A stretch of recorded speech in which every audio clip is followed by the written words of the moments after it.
Hi guys, welcome once again to the AlonzoBash show. Today is October the 30th. We actually have 5 more days before the election. 5 more days, actually, 5 or 6 days if you count, the end of the day. So tonight, man, we have a special show. Tonight we actually have a political panel that I put together. We have Miss Jensen Jones, GOTV committee chair for the Anne Arundel County Democratic Party. She's also works for GS Proctor and Associates, one of the largest lobbyist firms in the U.S. And of course, with us we have Mr. Kelly Williams as well. First time, glad to have him. Former White House staffer and host of Black Politics Now. So, guys, welcome. Thank you for having me again. Hi, Kelly. Thank you as well. Alonzo, I'm blacked out. I can't see anything. You can't see anything. All right, let me see. Let me try this right here. You can probably see me, but I can't see you guys. I see. Yeah, we see you. Yeah, we see you. Yeah, I can't see anything. Yeah. Well, I'm not sure. Well, yeah, we definitely get to see you. I don't know what's going on with this. I think it's something that you do, Alonzo. It must be some kind of jinx that you put on me. Oh yeah. Well, you know what?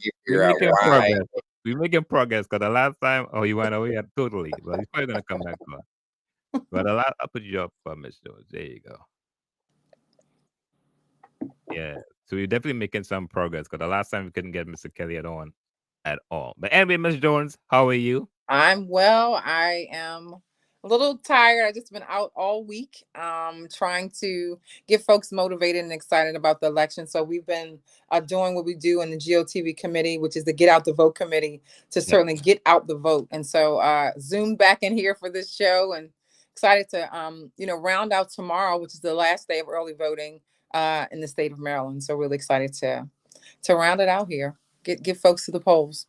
Yes, well, I know you've been very, very busy, and I really appreciate you taking time out your busy schedule. And like I said, this is like the countdown to election 2024. Mm-hmm. So before we get started into the presidential election, I want to talk a little bit on the local side. Okay, Mr. Williams is back on. Let me add him up really quickly. There you go. All right, much better. You inside now? You see us? I can see you now. All right, man. I was about to say. It's cool. All right, guys. So once again, like I said, I definitely want to start on the local level, one of the most important Senate race here in Maryland. And I want you guys to before we get into that, I want to play a clip if I can. Mm-hmm. So bear with me here. Let me use my my technical skills and see if I can play this clip real quickly. All right. In Blue State, Maryland, where Democratic events often look more like family reunions, there's an unusually tight race that could determine the balance of the Senate. Democrats out in full force. And the key to the Senate majority runs through Maryland. Asking voters to send Prince George's County Executive Angela Alsobrooks down to Washington and not their popular former governor, Republican Larry Hogan.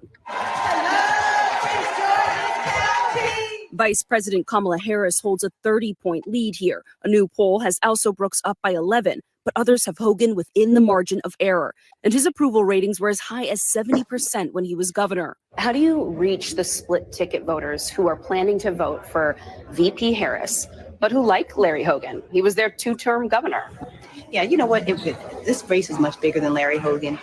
Larry Hogan was recruited by Mitch McConnell because they share a goal in mind. They want Republicans to have control of the Senate. Voters here say this contest comes down to reproductive rights and who they trust to reject a possible national abortion ban. Maryland has enshrined abortion rights, and the state's clinics serve women forced to travel from out of state. I come from a state where a lot of the politicians didn't agree with a woman choosing her own medical rights. Women should have that choice. Hogan, who's endorsed by but has long feuded with Trump, argues voters are tired of division and want to elect someone who'll stand up to both parties. Hogan will be in the middle of the action, representing the Senate. His message to voters, he'll be a sensible voice focused on issues like veterans' needs. But also Brooks warns he won't be as independent on abortion or gun reform in a polarized Senate. Well, how do you convince people to not believe a guy they've known for a long time? Well, you know what? His record speaks for itself. But what we know also is that if he's elected, we'll never have a vote on it because the Republicans in the Senate will never bring it up for a vote. In 2022, Governor Hogan attempted to veto and then withheld funding from a law to train additional healthcare workers to perform abortions, citing safety concerns. Thanks for being here. In an Axios interview earlier this year, Hogan declined to say how he would vote on IVF or to codify Roe v. Wade. So is that yes? Whether it's needed or yes or no? no, it wasn't a yes or no. He now says he will vote to codify Roe. His campaign suggested a date and location to speak with NBC News, then said he was unavailable the day of the potential interview. His team told NBC News it's important for the health of our democracy to have two functioning parties, and that as governor, he made sure access to abortion was never a question for Maryland women. And others aren't sure they trust Also Brooks, a CNN report finding she claimed improper tax deductions on 2 properties. She tells NBC News these were oversights made during a move and as she took over payments on her grandmother's home, and that she's correcting the payments. I think you need somebody that's a straight shooter. And unfortunately, in today's world, that is few and far between. And for many Marylanders, Hogan has the familiar face. I'm going to vote for Hogan just because I thought he did a good job for governor. I don't really know what Also Brooks kind of is doing. Even some Also Brooks supporters still have affection for him. I liked him as a governor. I'm not anti-Larry Hogan, but I'm anti what he represents. They're just not sure he should hold that potentially tie-breaking vote in the U.S. Senate. So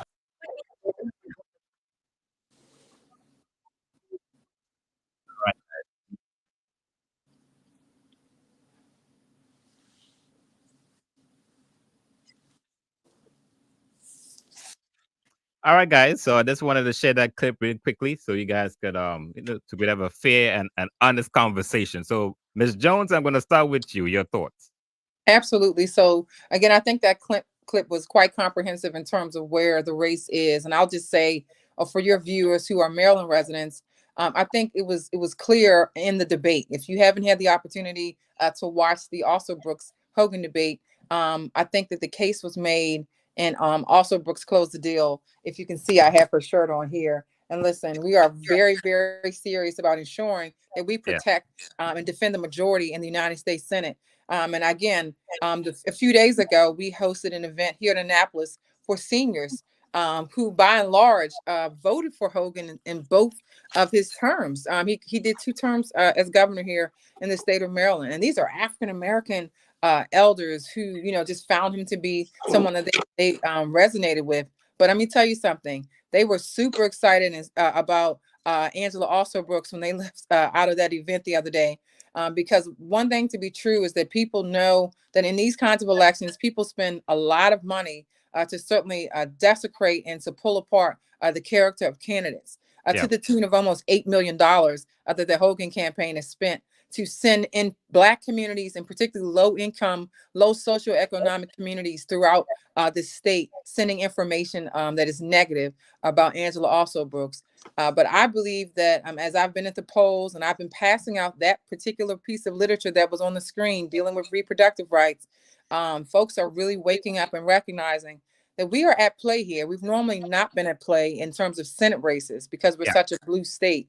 But it's certainly something that I'm excited about and hopeful that Angela will get across the finish line. She is a leader and she is somebody who certainly has gotten things done by and large in Prince George's County, bringing the FBI, one of the second largest government, I would say, infrastructure pieces since the Pentagon. So that's a huge thing to really know and think about the work that's been happening in Prince George's County with economic development across the board. And so, people say they're comfortable with Hogan, but we should be uncomfortable with what his vote would do in the U.S. Senate. Well said, Mr. Williams. What do you want me to say? I mean, you asked me to follow Jenese and say something. I mean, there is nothing for me to say. I pass. I mean, Kelly, can you speak to Kelly? Seriously, can you speak to how important it is because we become very familiar and we just get comfortable, and that's how we get bamboozled. So, can you speak to that? I know you've seen it in DC, you've seen it in your work across the years, but talk to this audience about why it's important to not just fall for the okie doke, if you will. Well, I think what happens is that, unfortunately, Black folks, our community, we seem and we tend to not do the due diligence that we need to do when it comes to politics, when it comes to government, when it comes to virtually our everyday daily lives. We focus on the inertia of what people are telling us as opposed to going out and trying to find out for ourselves. And I think rightly so, as Jenese said, is that people may like Hogan and they may say, well, he did something great for Maryland, or he did something for me as a Black small business owner, or he, funded this or provided that. Those are great. But when it Right. comes to that U.S. Senate, and when he gets into that U.S. Senate, if he were to be elected, you can see him respond and react the same way the rest of the puppets are doing right now. They are going to coalesce around Donald Trump.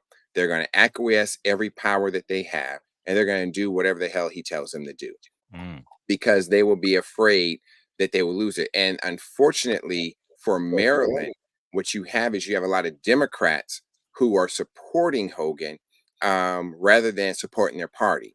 Yeah. And these are one of those cases where we look at the Republicans and we say they should put country over party, which is true because of what they have as a leader. But here we need to have Democrats put party over likability to somebody that they want. Because as the piece you showed said, at the end of the day, who's going to make that tie-breaking vote? Do we think Hogan's going to vote for reproductive rights if he won't even answer the question when he's pointedly asked? Do we think that he's going to vote for affirmative action? Is he going to vote for the John Lewis Voting Rights Act? Is he going to vote for the George Floyd crime bill? Yeah. I don't think so. So these are the things that we have to think about. We have to think beyond what he may have done for Maryland while he was governor and what you may feel he did for the state at that time. And we have to look for what he might do in the future. And what he might do in the future is cut you out, because once he gets there, he'll be there for 4 or 6 years and you won't be able to do anything about it until then. Yeah. Yeah. Also, can we also talk about, I think you were saying something else and you cut off. Can you hear Mr. Williams? Yeah, I'm here. Okay. Can you also talk about some of the other races in the state of Maryland that's taking place? You want Kelly or me? We'll start with you, Ms. Jones. Okay, so a couple of things. The judges are at play. So the circuit court judges across the state of Maryland are on the ballot. Circuit court judges have 15-year terms. People don't know that. So the biggest thing that I would suggest when you are at the polls, you have time, because let me tell you, these lines have been long. So if you are at a polling place where you have about 30 minutes or so and people are information, just grab it and look at it. That's the biggest thing that I can say. You want to make sure your judges have been vetted. You want to make sure that they have experience, because again, the circuit court is where you have all your big cases, your criminal murder trials, your adoptions, all the different things. All those things come through the circuit court. The other piece is ensuring that what's at stake with the school board election. So have a lot of camps. One of the Moms for Liberty is sort of the MAGA movement of sort of conservative right-wing candidates who believe in banning books, who believe in various things that will kind of set us back a few generations. So you want to make sure that if you're at the polls and you're looking for candidates, if you get the Apple ballot, by and large, those are candidates who have been endorsed by the union, which are generally endorsing Democrats. By and large. So I just wanted to share that for folks who are wondering, because those are two races that are considered nonpartisan races, but those candidates are affiliated with a particular party. And they're very partisan. Yes. Especially on the MAGA side. Yes. Yeah. Fair enough. What's some of the things, this is their first time voting. What's some of the things that folks can expect showing up at the polls? Because it can be intimidating for some folks, So as someone who does this every election cycle, we had like 18 new voters tonight. I was so excited. Every time they come up, we start hooping and hollering like a crazy person. Because we're so excited. They're with their parents most of the time. They're so thrilled to be voting. And so I would just say, look, if this is your first time, or if you haven't voted since Obama, listen, they're going to be giving you a lot of information at the polls. You're going to have people saying vote yes on question 1 and people saying vote no on question 1. You're going to have people trying to really present who they are. And again, I've noticed that there's a lot of fear, but don't be afraid. You can take the information, say, thank you, I appreciate it. You don't have to tell them whether you're, voting for them or not, but you can take the information because people, again, have been working for months, in some cases, almost a year and a half on these campaigns. The least you could do is give them 15 seconds to share who they are. So I would say look out for that. Look out for long lines. Look out for the fact that when you get inside of there, you can vote either on the paper ballot or on the electronic. It's faster to vote for paper, but it depends on your preference. So I voted electronic as well. But you talk to the people around you. You see a lot, you observe a lot. But I would just say come with an open heart and mind. We are in a very, very partisan time in our country, and people are expressing their views in ways. Somebody cussed me out today. Listen, Really? I had to listen to keep the Holy Ghost. Come on, because I was going to do something else.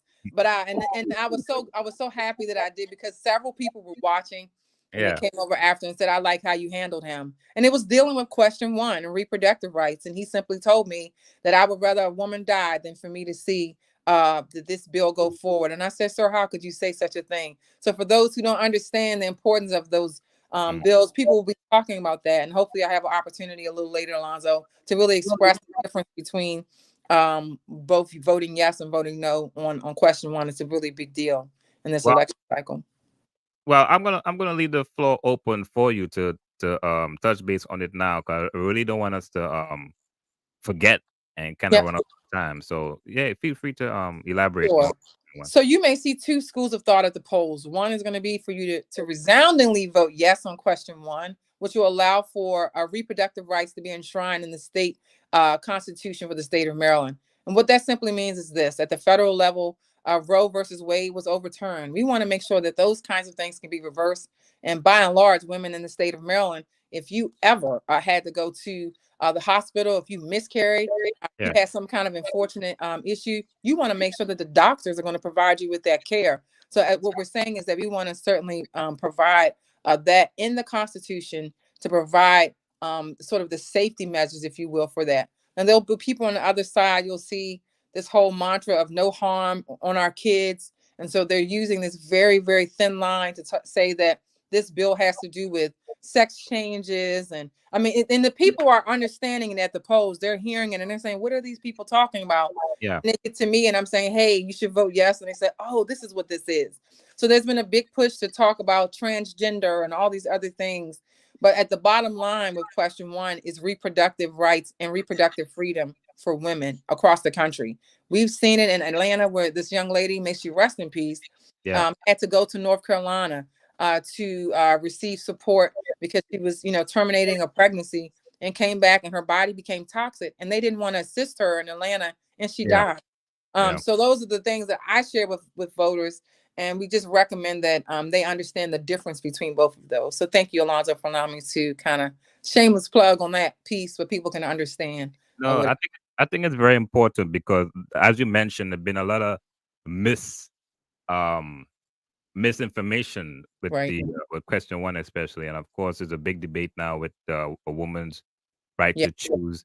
And one of the things we have been hearing a lot on the right is the a lot of with transgenders and so forth, and it could be kind of confusing, because it could be kind of confusing. But thanks for breaking it down. Mr. Williams, any thoughts on question 1? The only thing I would say or add to that is that just always understand when it says yes or no, what the yes means and what the no means, because sometimes it can be very confusing. A lot of times they will tell you to vote no on something, and then that will enshrine something, or that will help something, or that will basically be your yes. Right. And Sometimes a no seems like a yes, and a yes. Right. And so you just always want to be careful and pay attention and really dig down into it. And as Jenese said, take the material and take the information, because I got started in politics. My mother got me started, but the material and information that I was folding up and putting in envelopes and preparing for the candidate or the canvassers to take out, I started reading. And that's when I started learning and understanding what was going on, what was happening, what my candidate stood for, what are the areas that I may have agreed or disagreed with. And also on that point there, No candidate are you going to agree 100% with, just like you don't agree 100% with your friend, your sister, your brother, your spouse, your roommate, or anybody else. So don't try to put everything on a candidate, but look at the values, look at the things that you do support, look at the things that you want to protect, look at the things that you want to gain from or what they're offering you, and make sure that you then evaluate that so that you can vote. Right.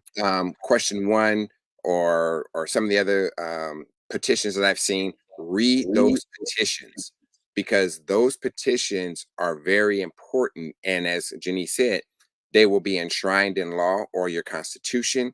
And sometimes people just overlook them because they're pretty wordy sometimes. Yeah. Sometimes they may have a summary, so you want to read the summary and see what it is, but read the summary from both sides, because people are going to put them out on both sides of the coin. Yeah. And just look at it. And as Jenese said, if it has an apple on it, those are usually union. Check those out, because a lot of your folks are union workers. A lot of the folks, are being able to survive because of the union. And you want to recognize that when something happens, you want a union there to support you and help you. Right. Those are traditionally Democrats. Those are traditionally Democratic unions. However, there are plenty of Republicans in the union. They just don't pay dues, but they get the benefits, which me personally, I have a problem with, but we won't get into that. We'll just stick with the question you asked. So moving in that direction, just be mindful of reading the material, reading the information, and voting your conscience. Vote your conscience, vote your values. You can vote your pocketbook, but sometimes voting your pocketbook today may be dismissing your pocketbook tomorrow.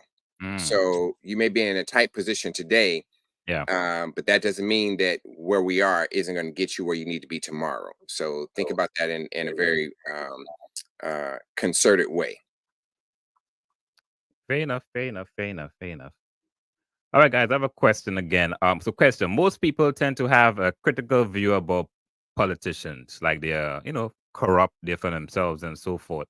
For those people who have that view, in your opinion, what do you think as a country we can do to help, those particular individuals have a greater understanding on how politics work? So who do you want to take that question? Oh, I'm gonna start with Miss Jones. So we're gonna do Miss Jones first, then you can rebut. I don't need to rebut. I would never ever decide to rebut her. Come on now. Are you serious right now? You're gonna start with. So when I ask the question, you're gonna You start might as with. well just take me off this show. Click me off. You think I'm gonna rebut Jenese Jones? You must be out your mind. Whatever, Kelly. So here's the thing. I always tell people ask me that all the time, like, girl, you always around these politicians, how, whatever. And I said, they are human. Yeah. The way my phone rings at 6 a.m. and people and these politicians that people talk about call and confide, I carry a lot of secrets. Tell about it. Tell her. Human. Careful now. They're human. We pray with them. We pray. And so what I'm saying is they're human. You have to put on a face in the public sometimes. But one of the things I always encourage politicians or elected officials is you have to show up just being who you are, because people respect you more. And so I think, sometimes there's just a perception that, oh, you're supposed to carry yourself kind of in a way that's, untouchable. But people really value seeing you as a regular person. We have so many delegates that I engage with and people in the community, who just get out there and just get in the weeds with their community, and their constituents value that. They appreciate that. So I would just say to the regular lay person, they are regular people. They put their pants on just like you and I. They have the same issues. Their credit score might not be as high as they wanted to be either. Wait a minute. I'm talking regular stuff. I'm talking about family problems and everything. But they have it tough because they can't sometimes show their faults. You can't be behind on a bill because they're going to put that in the news. This person is untrustworthy, right? Or you do one little thing. So they're held to a higher standard, sometimes unrealistic. So I would just say they are regular people, and people can make mistakes at times, and people also can do great things. So sometimes holding them to such a high pedestal is unnecessary because they're regular people. Also, you did mention delegate. So Mr. Carl Jackson did apologize for not being able to make it tonight. He's actually in travel. And of course, the political season is a lot going on. So he sincerely apologized, but he's willing to come on. Maybe we could do a show after the election. And Alonzo, I don't know where we're gonna be if things go a certain way. I might be under a rock. Wait a minute.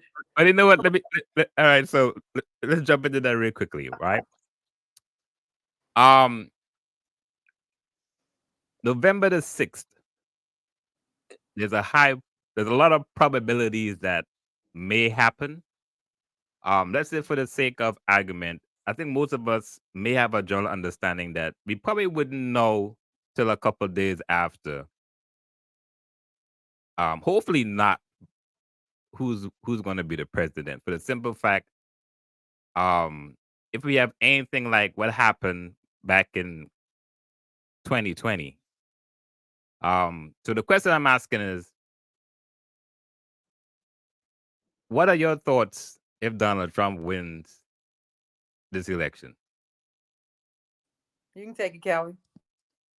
We're going to hell.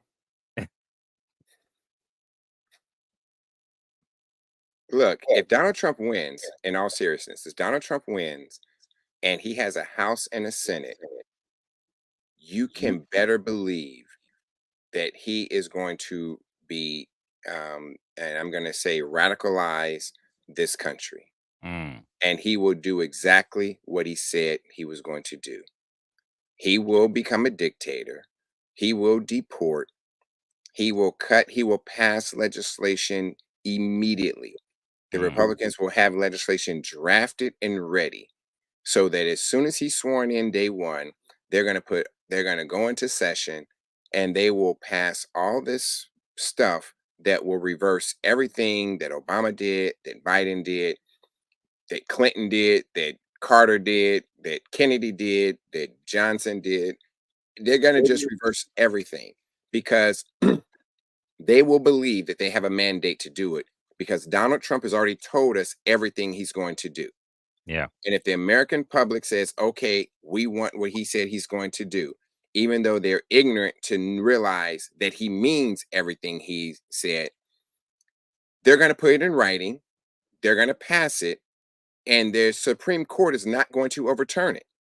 Yeah. So America better wake up and realize that when someone like that says what they're going to do, which he said the last time, he said he was going to put Supreme Court justices on the Supreme Court, they were going to overturn Roe v. Wade.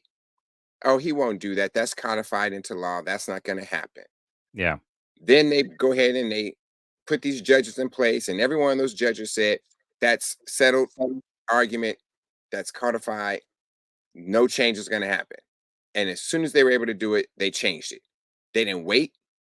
They didn't pass a law to do it. Someone was already ready. The Heritage Foundation was already ready to sue to put this in place, and then they did what they need to do. When you have a Supreme Court that's going to put or provide additional protections to a president that, well, let me rephrase that, to a regular citizen who's not even president any longer, and say that he is immune from prosecution when we know that no one is immune from prosecution. Right. Especially when you have committed felony crimes and crimes against the country, treason and and alike. But you have 5 Supreme Court justices say he's immune if it was in his official capacity. There is nothing that he can do in his official capacity that should make him immune. Yeah.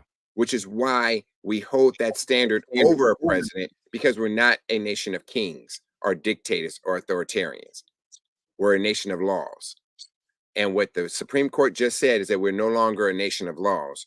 We're a nation of whoever Republican is in charge, and we want to make sure that they get all the power they need to do what they want to do.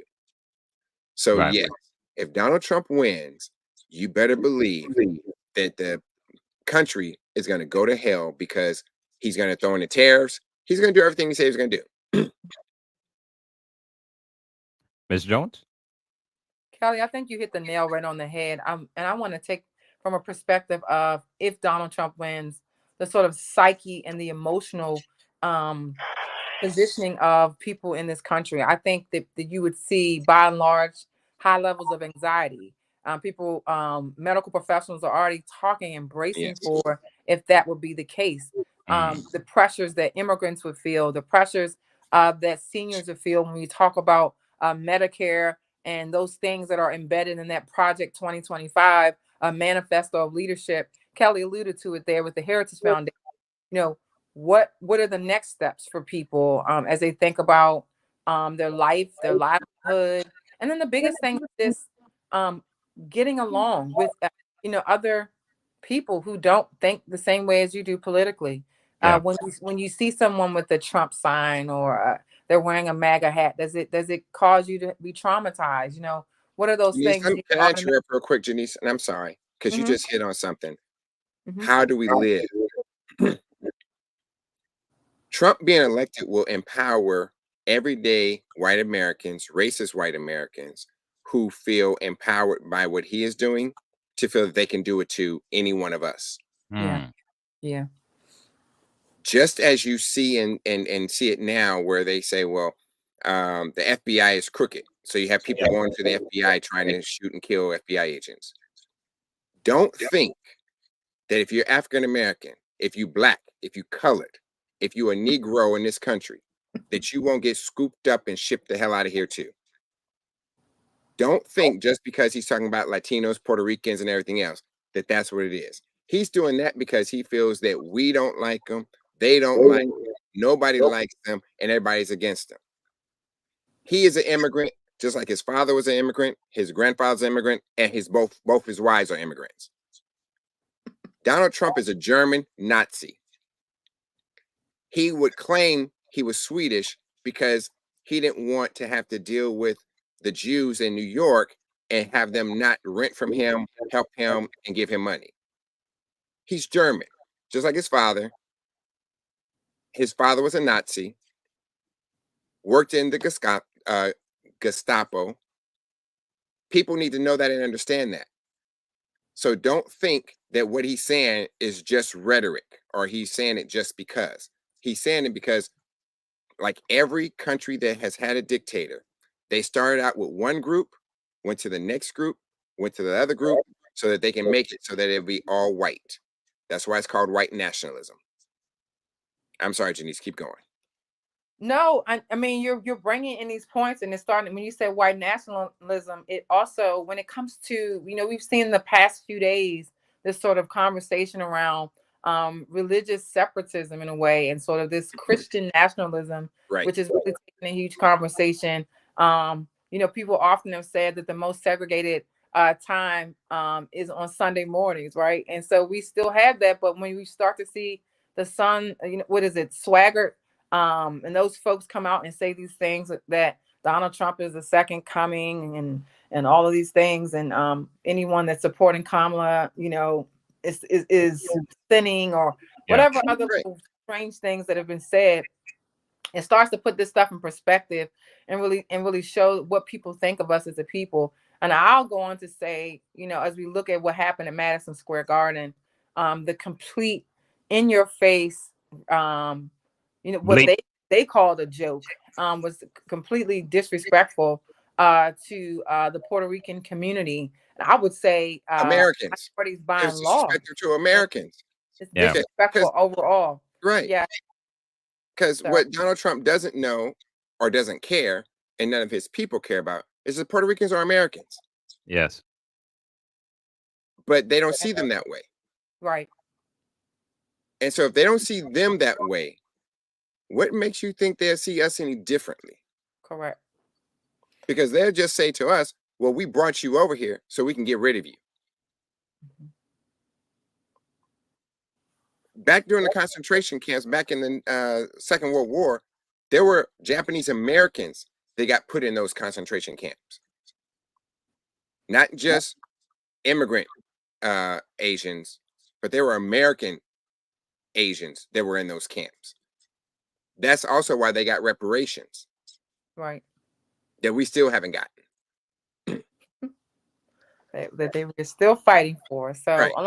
to your point, I think that there's just so much that will happen if he becomes president, and it just is of great concern. It's not something that we all should be concerned about, as we see, over the past few days, attempts people trying to, burn up polling centers and damage, ballot boxes and things like that. It's really important that, we don't know what can happen. I'm not going to live in fear, but it's a reality that people are willing to do whatever they can to obtain power. And Donald Trump has shown us what he's willing to do and has done. January 6, 2021 is certainly an example of that. So, yeah, fair enough, fair enough. All right, so the same question in reverse. Of course, Vice President Harris, she becomes president, she'll be the first woman president. I mean, it'd be a historic moment, of course. What can we expect from so the right? Yeah, Yeah. on the right, I think frustration. I think because everything is so polarized, it'll be the exact opposite. If Kamala wins, people on the right will be ready to, as they said, start a bloodbath and all these other things. And I think that too has played into the fear mongering and people saying, "Oh, I don't want to vote because I'm afraid what's going to happen."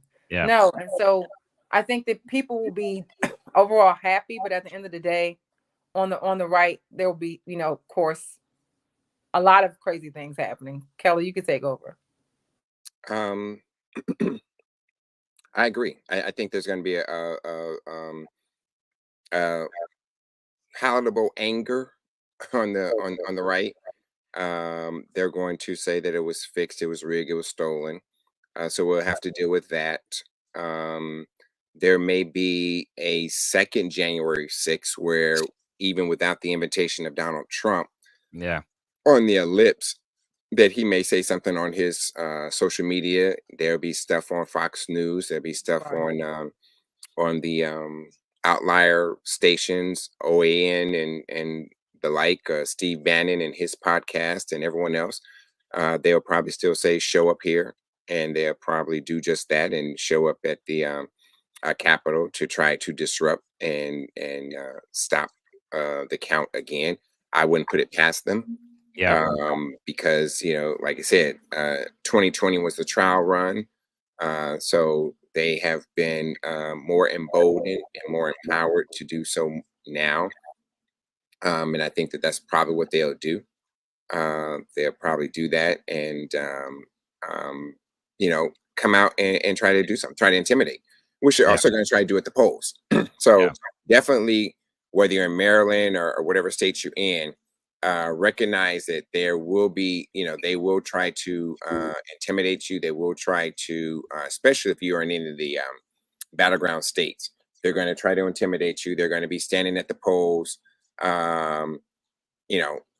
looking with their, especially in Minnesota, Michigan, and those places where it's a right to carry state. They have their AR-15s on their shoulders with their military vests, and they'll be walking around asking you questions. Do you have a criminal record? Do you have this? Do you have that? You don't have to answer none of their questions. In fact, don't answer any of those questions. Stand in line and just keep walking. Tell your friends and family. And also be aware that if you're in line when the polls close, you can still vote. One of the greatest things is that people think that when the polls close, if they haven't gotten to the ballot, to the voting machine, that they have to get out of line. You do not. And people are going to tell you that, who don't want you to vote, but you do not have to do that. That's a good point. So make sure that you tell your friends, tell your family, tweet it out, text it out, put it out there. You do not have to leave the line once the polls close, as long as you were in line before the polls close. All right. So another question. What part of Donald Trump and Kamala Harris policy and promises are you most excited about or concerned about? Well, I'm glad you put concern in there, because there ain't nothing exciting about none of his policy. One, he doesn't have any except for deporting and tariffs. Those are his policy. I think for the vice president, one of, I guess, the two policies that I can think of that probably three of them that really strike me is the $50,000 for the small business the $25,000 for the first-time home buyers, and then the area that's certainly near and dear to me is that, as she called the sandwich generation, where you're raising kids and then taking care of your parents or taking care of your parents. That for me would have been great had it been applied sooner before my mother passed, because I took care of my mother for 13 years. The last 8 years, I had to leave the workforce to do so full time. And that would have been very beneficial and helpful to me to be able to do. So had that, opportunity been there where Medicare would have taken care of, and Medicare would have taken care of all the expenses and support and everything else, then that would have helped, certainly helped me out and my struggles of taking care of my mother. Because Alzheimer's and dementia is the most expensive disease, even greater than cancer, to try to take care of and apply and fight for, because it's one of those things that can, just like cancer, can carry on, but you're actually taking care of that loved one, and having to provide for them from palliative care to nursing care to housing to medication, medicine, to food, all those things is very difficult. So those are the three that I like. And I think those are the three that would be very beneficial, especially to minorities, African Americans, and be helpful to lift up. And then the fourth, of course, is the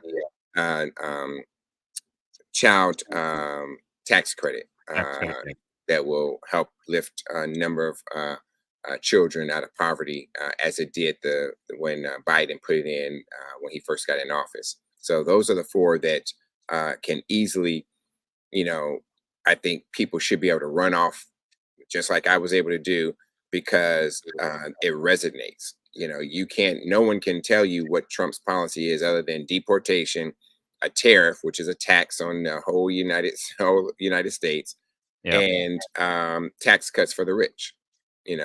None of the tax cuts that he put out there before hit or touch people, under $250,000. Yeah. Ms. Jones? I agree with everything Kelly just said. I was really impressed with the thoughtfulness of the child tax credit.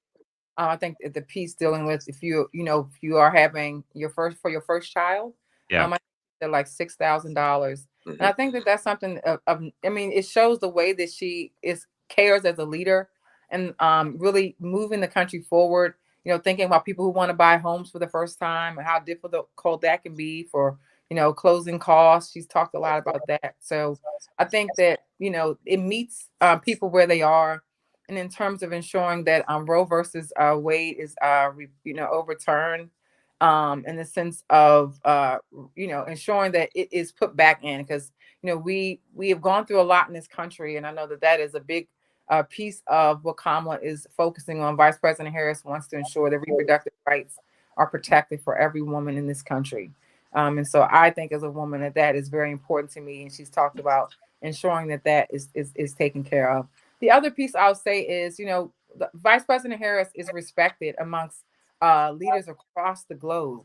And it's important because when we talk about international policy and just being respected as, this wonderful, powerful nation, the United States of America, we are in some ways a laughing stock right now because people are waiting to see where the chip will fall. But I believe that she has proven herself as a vice president is supposed to build those relationships, have those conversations and do the work on behalf of the American people in that way. And I think she's done that. So I think that she will be able to come in on day one and have a level of respect, and really uplift humanity in the way that it should for us as a country. Yeah. Day one, what would you say would be, in your opinion, what would you like to see VP Harris executive order be on day one? I'm gonna be selfish. So immigration is near and dear to my heart, and they are behind big time on USCIS. People have been waiting for years for these things. And I think that it is important to have a U.S.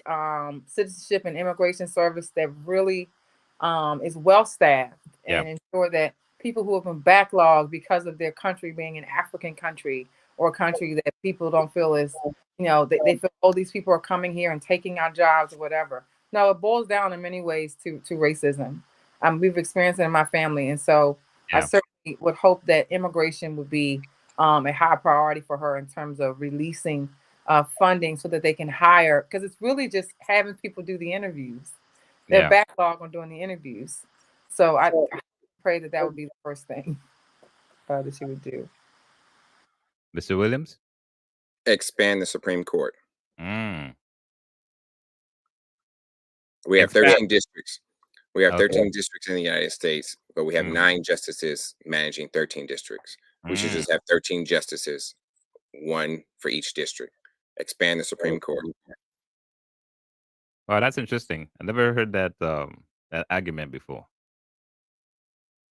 That's interesting. Definitely expanding the Supreme Court for sure, because this is madness we got going on now. Yeah, because what's going to happen is you got 2 Democrats really that within the next 4 years will probably retire.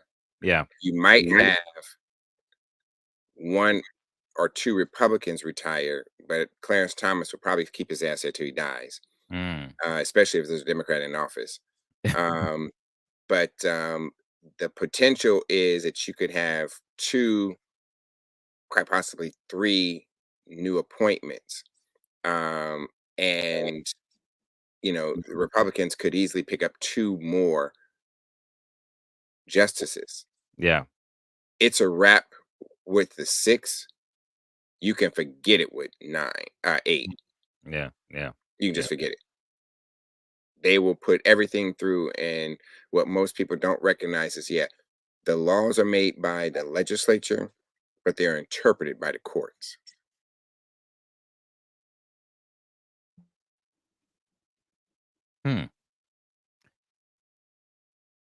You guys there?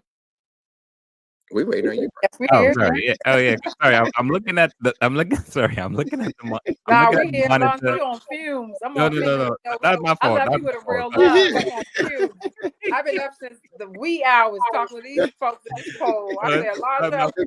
That's my fault. Because I'm talking to you guys. I thought you was processing. You look like you was processing. I'm looking at the monitor, and there's a delay also. So I'm looking at the monitor and I'm talking. But anyway, make a long story short. Thank you. All right, so I'm going to go ahead and wrap it up. So I'm going to ask this one question. There's about 5 days left before the general election. If you guys were to advise VP Harris at this point, the last couple of days, what would your advice be to VP Harris? Look, I would say keep doing what you're doing. I think the biggest thing now is people have to get out the vote. Yeah. I don't think it's only so many times she can tell you how horrible of a leader that Donald Trump is, how much a sour pussy is that he lost and had a tantrum on January 6, 2021, how horrible he is to incite a mob and a riot in this country.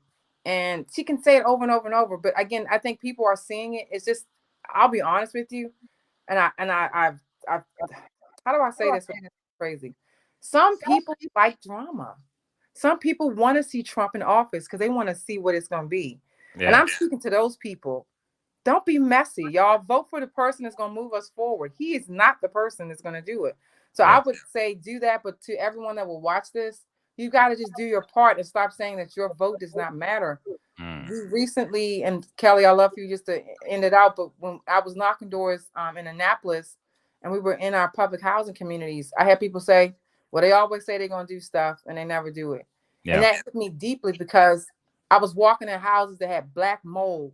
And these are people who live with it every day. And so they're talking about local politics. It's local politics hits them.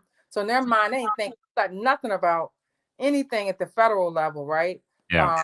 The top of the ticket. So we have to deal with hearts and minds and say, hey, I understand that. And you can address that election next year when they, vote for mayor. But right now, so people are just not engaged with the thing is, how do we energize our base in the next 5 days? I think we're going to be as energized as we can get. We've had enough surrogates come out and say why Beyonce that came out, everybody came out and said why. Yeah. So I just think where we are is now people need to respond and react in a way that says, hey, I get it. I'm gonna do my civic duty and vote. Mr. Williams? I think to Jenese's point, especially in our public housing communities or low income areas, Yeah.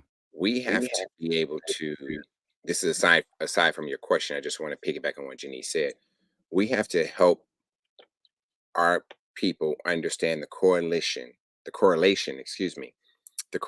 to their vote and their participation to their housing conditions, Yeah. their community conditions, their economic conditions, their educational conditions.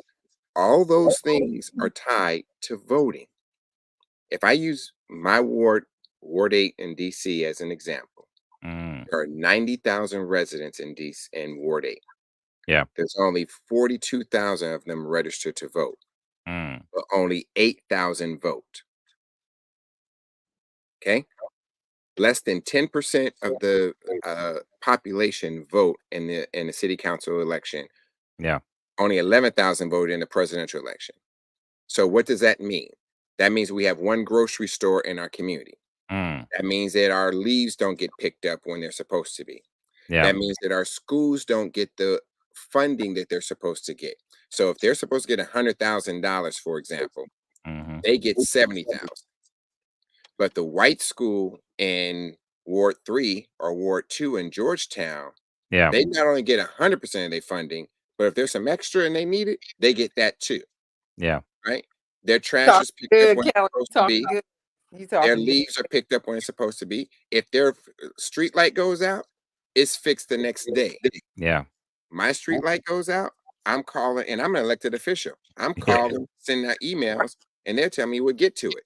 Yeah. What do you mean you'll get to it? So now I Yeah. have to hound them to make it work. So we have to help our people understand when they say they're going to do what they're going to do, they make promises, don't keep them. We have to hold them accountable to keep them. That's Yeah. right. But if you don't vote, they're not accountable to you. As a political consultant, and Jenese will tell you, after the election, we will go back and we will look at where the votes came from.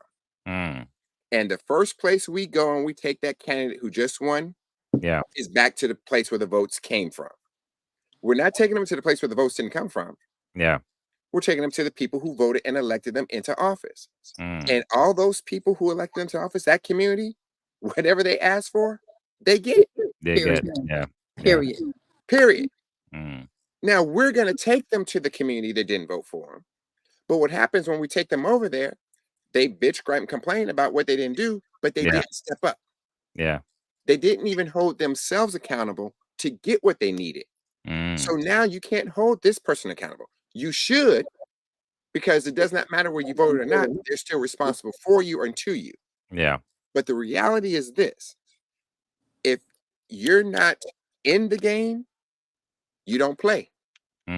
You sit You're on gonna be played. You're gonna be played. Wait a minute, Kelly. You're gonna be played. Right. You the second string. You're gonna get played. Right. You're the second or third string. So unless the starter gets hurt, you don't get in the game. Yeah. Yeah. So that's what happens. So we have to recognize and understand that we have more power than we think we have. Absolutely. Even when we don't vote, if we collectively come together with those who do vote, we can still get what we want. Kelly, I don't know who the guy is, and I don't know. I'm forgetting his name. He's like a black, he's an activist. He's on Instagram, and he's telling people don't vote. We're gonna sit it out. They had Ice Cube on talking about, sit this time out. We're gonna withhold our vote and all that nonsense. When I look at a city like Annapolis, the biggest constituency group that gets what they want are the environmentalists. Yeah. The environmentalists get whatever they want, and let me tell you, those folks sit up, and then when it's time for legislative bond bills, when it's time for, they get that. They get that. What our communities might get, to be honest, there are a few, outreach events where they get some turkeys. Pennies. I'm not trying to be funny, but I'm just saying, Kelly, you're telling the truth. And I'm telling folks, some people are content with, they give us turkeys at Thanksgiving, or this and that. My thing is, they just had a housing symposium in Anne Arundel County, and you got issues with mold when people living in mold. when they went and got the man out of the house with mold recently, he passed away. He had black mold in his breathing machine. He died, and this is here in the city of Annapolis, in Anne Arundel County that I'm referring to. And so when we talk about constituencies that matter, is those who vote and those who make the most noise. If you make noise and you call people up on what it is they were called to do, and you expose politicians, and I'm giving you a little cheat code here. Politicians don't like to be embarrassed. Wait a minute.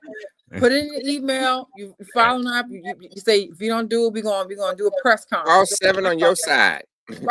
Right. And that mold will be fixed tomorrow. Wait, Mona Kelly. Be fixed. They don't want that. They don't want that. If you take a picture of that mold and post it on Instagram, not only will the owner of the place be fined and sued, the director of housing, the council member, the alderman, the grass cutter, everybody will be held accountable. La-di-da-di and everybody. But we don't do that because we get scared. They're gonna kick me out. They're gonna do this. Well, you're gonna die if you don't. So what are your options? Speak up and say something, and you get the rest of the residents. I try to teach my residents to form a tenant association. It's the hardest thing in the world for me to do. I got 500 residents. I need 5 to form a tenant association. So not only can they buy their building, but they can control everything that happens in the building. That's good. Right? But I'm trying to educate them to understand, I don't care what your credit is. You can buy the building. There's money out there that will help you buy the building. Well, what we going to do if we buy the building? You going to own it. I didn't mean to laugh. I don't mean to laugh. Right? But to answer your question real quick, Kamala needs to do 2 things.